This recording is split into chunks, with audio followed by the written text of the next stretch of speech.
ప్రభు యొక్క ఘనమైన నామాన్ని బట్టి ప్రతి ఒక్కరికి వందనాలు చెల్లిస్తున్నాను. ఈ ఉదయకాలాన్ని ఆయన సన్నిధిని సమీపించేటువంటి వారందరూ 2 కొరింథీయులకు రాసినటువంటి పత్రిక 5వ అధ్యాయము 17వ వచనం. కాగా ఎవడైనను క్రీస్తునందున్న యెడల వాడు నూతన సృష్టి, పాతవి గతించెను, ఇదిగో క్రొత్తవాయెను. కనుక నువ్వు క్రీస్తునందున్నావు కాబట్టి నువ్వు నూతన సృష్టిగా మార్చివేయబడ్డావు. ఎందుకంటే నీ ఆలోచన, తలంపులు పాతవన్నీ నేను విడిచిపెట్టిపోయేలాగా చేయడానికి ఆయన మాత్రమే శక్తిమంతుడై ఉన్నాడు. ఇదిగో సమస్తము కొత్తగా మార్పు చెందడానికి కూడా ఆయన కృపనిచ్చేవాడై ఉన్నాడు. దాన్ని బట్టి అత్యధికంగా మనం స్తుతించవలసినటువంటి వారమై ఉన్నాం. అపోస్తల కార్యాలు 2వ అధ్యాయము 5వ వచనం నుంచి, ఆ కాలమున ఆకాశం కింద నుండి ప్రతి జనములో నుండి వచ్చిన భక్తిగల యూదులు యెరూషలేములో కాపురముండిరి. ఈ శబ్దం కలుగగా జనులు గుంపులుగా కూడి వచ్చి ప్రతి మనుష్యుడు తన తన స్వభాషతో వారు మాట్లాడేటి విని కలవరపడిరి. అంతటా అందరూ విభ్రాంతులొంది ఆశ్చర్యపడి, ఇదిగో మాట్లాడుచున్న వీరందరూ గలిలీయులు కారా? మనలో ప్రతివాడు తాను పుట్టిన దేశభాషతో వీరు మాట్లాడుట మనం వినుచున్నామే, ఇదేమి? అందరూ కూడా విభ్రాంతులొందారు. ఎటు తోచక ఇది ఏమగునని మాట్లాడుకున్నారు. అనేక మంది వారి వారి భాషల్లో దేవుని గొప్ప కార్యం వివరించుట వినుచున్నామని చెప్పుకుంటూ ఉన్నారు. కొందరైతే అన్నారు, వీరు క్రొత్త మద్యంతో నిండి ఉన్నారని అపహాస్యం చేశారు.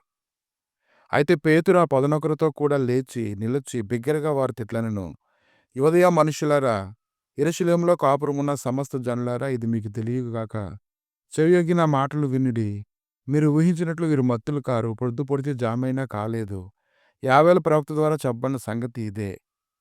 ఏమనగా, అంచె దినములయందు నేను మనుషులందరి మీద నా ఆత్మను కుమ్మరించెదను. మీ కుమారులు మీ కుమార్తెలను ప్రవచించెదరు. మీ యవ్వనులకు దర్శనం కలుగును. మీ వృద్ధులు కలలు కందురు. ఆ దినములలో నా దాసుల మీదను నా దాసురండ్ర మీదను నా ఆత్మను కుమ్మరించెదను గనుక వారు ప్రవచించెదరు. ఇంకా చాలా విషయాలు వారి ద్వారా ప్రభువు మాట్లాడుతూ ఉన్నారు. అది వింటున్నటువంటి వారందరికి కూడా ఎంతో ఆశ్చర్యం కలగడాన్ని మనం చూస్తూ ఉన్నాము. ఆయన మాత్రమే నూతన హృదయాన్ని ఇవ్వగలడు. నూతన స్వభావాన్ని కలుగు చేయగలడు.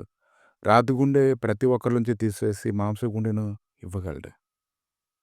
ఆయన గురించి కొత్త కీర్తన పాడాలి. ఉత్సాహధ్వనితో ఇంపుగా వాయించాలి. ఎవడైనా క్రీస్తునందున్నట్ల వాడు నూతన సృష్టి, పాతవి గతించెను, ఇదిగో క్రొత్తవాయెను. ఎంతమంది అయితే ఇంకా రకరకాల ఆలోచన తలంపులు బట్టి, బలహీనతలు బట్టి బాధపడుతూ ఉన్నారు, వేదన చెందుతూ ఉన్నారు, అటువంటి వారు అందరి జీవితంలోని దేవుడు గొప్ప కృప చేయడానికి ఆయన శక్తిమంతుడై ఉన్నాడు. అందుకే భక్తుడు చెప్తూ ఉన్నాడు, దేవా నా యందు శుద్ధ హృదయం కలుగజేయము, నా అంతరంగంలో స్థిరమైన మనస్సును నూతనంగా పుట్టించుము. కాబట్టి మనం అధైర్యపడవలసిన అవసరం లేదు. మన బాహ్య పురుషుడు కృషించున్నప్పటికీ అంచు పురుషుడు దినదినము నూతన పరచబడుతున్నాడని ఏదైనా మనం తెలుసుకోగలగాలి. కనుక ప్రభు అయితే గొప్ప కృపను దయచేస్తూ ఉన్నాడు. ఆయన కొరకు ఎదురు చూసేటమాట నూతన బలాన్ని పొందుకుంటారు. పక్షిరాజుల వల్ల రెక్కలు చాపి పైకి ఎగురుతూ ఉంటారు. అలయక పరిగెత్తుతూ ఉంటారు.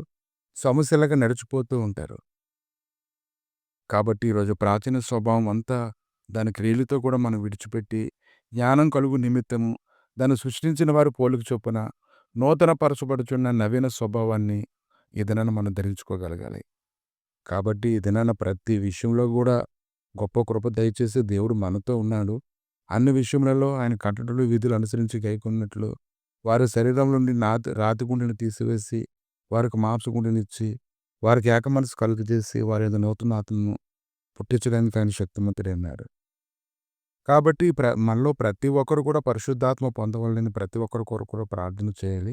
పరిశుద్ధాత్మ ద్వారా సమస్తము నూతన పరచబడాలి. సమస్త విషయములలో కృపనొందిన వారుగా ఉండాలి. సమస్త విషయంలో మహిమతో నింపబడాలి. అట్టి రీతిగా ప్రతి ఒక్కరూ ఆత్మతో నింపబడాలని ప్రభు అయితే హృదయాన్ని కోరుకుంటూ ఉన్నారు. కాబట్టి ఆయన చెప్తూ ఉన్నారు, పాతవన్నీ గతించాయి, సమస్తము నూతనమైపోయాయని ఆయన మాట్లాడుతూ ఉన్నారు. ఆయన సన్నిధి నీకు తోడుగా ఉండి అన్ని విషయంలో నేను నూతన పరచునుగాక. ఆమేన్.